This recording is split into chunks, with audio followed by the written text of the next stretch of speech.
আসসালামু আলাইকুম, আশা করি আপনারা সবাই অনেক ভালো আছেন। নতুন একটা টেকনিক্স ভিডিওতে আপনাদের সবাইকে স্বাগতম। গত বছর অর্থাৎ 2021 সালে রেডমি নোট 10, রেডমি নোট 11 দুটো ফোনই কিন্তু লঞ্চ হয়েছে। আর রেডমি নোট 11 তো আসলে অনেকগুলি লঞ্চ হয়েছে। তবে Xiaomi বলতেছে যে তারা রেডমি নোট 11 এরই সাকসেসর হিসাবে আনতে যাচ্ছে নতুন আরেকটা সিরিজ, যেটা হতে পারে রেডমি নোট 12 সিরিজ অথবা রেডমি নোট 11T সিরিজেরই কোনো নতুন একটা আপগ্রেডেড সিরিজ আর কি।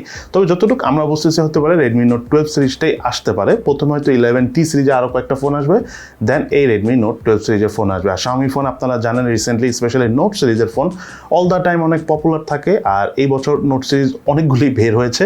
সো নোট 12-এর ক্ষেত্রেও হতে পারে যে আমরা অনেক ধরনের ফোন দেখতে যাচ্ছি। তবে নোট 11T যেটা ইন্ডিয়াতে বের হয়েছে যে কনফিগারেশনে, সেই কনফিগারেশনে মেইনলি নর্মালি যে ফোনটা গ্লোবালি লঞ্চ করার প্ল্যান আছে 11T সিরিজের ইন ফিউচারে, সেইটা কিন্তু হবে না। সম্পূর্ণ নতুন কনফিগারেশনে নোট 11T সিরিজের ফোন আসবে। বাট আমার মনে হয় নোট 12টাই আসার চান্স বেশি। বাট নোট 12 আসলে জুন মাসের দিকে আমরা দেখতে যাব Xiaomi নোট 12 সিরিজ। দেন এরপর টেকনিক্স হলো, আপনারা সবাই জানেন যে চিপের ক্রাইসিস এই মুহূর্তে একদম এক্সট্রিম লেভেলে পড়ে গিয়েছে। মানে নট অনলি চিপের ভিতরে একটা প্রসেসরের অনেক ছোটো ছোটো পার্টস থাকে, সেগুলোরও অনেক ক্রাইসিস এখন দেখা দিচ্ছে। সো ইন্টেল রিসেন্টলি বলতেছে যে চিপ ক্রাইসিস এখন এতটাই গভীরে চলে গিয়েছে যে এটা অনেকটা 2024 সাল পর্যন্ত থাকতে পারে বলে তারা ধারণা করতেছে। শুধু তাই না, তাদের ভাষ্য মতে নট অনলি চিপের পাশাপাশি দেখা যাচ্ছে যে এখন অন্যান্য যন্ত্রাংশেরও শর্টেজ হচ্ছে। যেমন নেটওয়ার্কের চিপ থাকতে পারে, যেমন সাউন্ড স্পিকারের চিপ থাকতে পারে।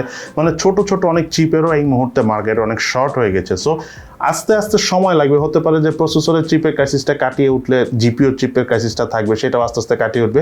মানে সময় লাগবে, কারণ মানুষ আস্তে আস্তে বড় বড় ইনভেস্টররা ইনভেস্টমেন্ট করতেছে চিপ প্ল্যান্ট তৈরি করার ক্ষেত্রে, নতুন নতুন প্ল্যান্ট রেডি করার জন্য। সো একটা প্ল্যান্ট রেডি করতে তো আসলে বছরখানেক থেকে 2 বছরের মতো সময় লাগে।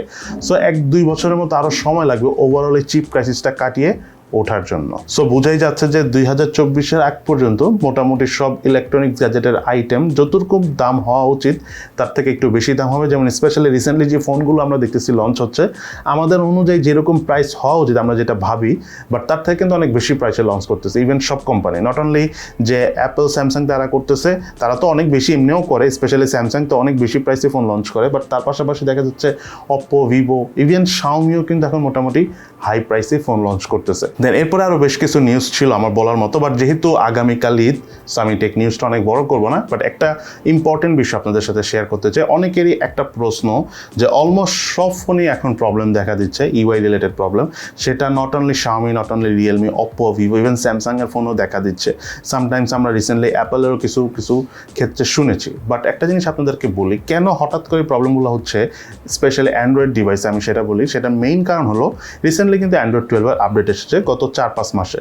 সো এই আপডেটটা দেওয়ার পর হয় কি, নতুন যখন কোনো সফটওয়্যার আপডেট আসে তখন ওই ফোনটাতে দেখা যায় অনেক কিছু ম্যাচ করে না, যেহেতু নতুন একটা সফটওয়্যার আপডেট আসে। তখন আবার কোম্পানিগুলো আস্তে আস্তে আরও ছোটো আপডেট এনে যে প্রবলেমগুলো ছিল সেটা ফাইন্ড আউট করে সেটা সলভ করে ফেলে। সো অ্যাট এ টাইম অনেকগুলো ফোনে কিন্তু অ্যান্ড্রয়েড 12-এর আপডেট এসেছে, অনেকগুলো কোম্পানিতেই। সো প্রত্যেকটা কোম্পানির ফোনই দ্যাটস একটু বেশি প্রবলেম দেখা দিচ্ছে। এটা হতে পারে আরও 3-4 মাসের মধ্যে ছোটো অনেক আপডেট এসে ঠিক হয়ে যাবে। আপনারা অনেকেই চিন্তিত, অনেক ফোন আছে যাদের ফোন আপডেট আসার পর অনেক ওভারহিট হচ্ছে, অথচ সেসব কোম্পানির ফোন আগে খুব একটা প্রবলেম হতো না। দেন ক্যামেরা রিলেটেড টুকটাক ইস্যুস হচ্ছে, সেসব ফোনও আগে প্রবলেম হতো না, বাট এখন হচ্ছে। এটার মেইন কারণ হলো সফটওয়্যারের একটা বিশাল আপডেট এসেছে রিসেন্টলি। ইনশাল্লাহ আগামী কয়েক মাসের মধ্যে সেটা ঠিক হয়ে যাবে। আর কিছু ফোনে যেমন যেটাকে বলা হয় দেখা যাচ্ছে ক্যামেরা ডেড হয়ে যাচ্ছে বা নানা রকম প্রবলেম হচ্ছে, সেইটা আসলে ব্যাড লাক। সেটা Xiaomi আমরা কিছু ফোনে দেখেছি, specially Redmi note 10 pro max এই ফোনগুলোতে দেখেছি, রেডমি নোট 10S সিরিজও দেখেছি, তারপরে পোকো M3-তে ছিল, তারপরে ছিল Xiaomi আরেকটা পোকো X2। জাস্ট এই কয়েকটা ফোনেরই Xiaomi মেইনলি প্রবলেমগুলো হয়েছে, যেটা আর ঠিক করার মতো না। এছাড়া যেসব প্রবলেমগুলো হয়েছে এগুলো সবই আস্তে আস্তে সফটওয়্যার আপডেটের মাধ্যমে ঠিক হয়ে যাবে। সো আপনারা এটা নিয়ে চিন্তিত হবেন না যে এই মুহূর্তে কোন ফোনটা কিংবা সব ফোনেরই অনেক কমপ্লেন। জাস্ট আপডেট আসছে, আপডেটটা সেট হতে সময় লাগবে। সেট করার জন্য ছোটো আপডেট এনে একটা সময় কোম্পানি সব ঠিক করে ফেলবে। সো আজকে তাহলে এই পর্যন্তই।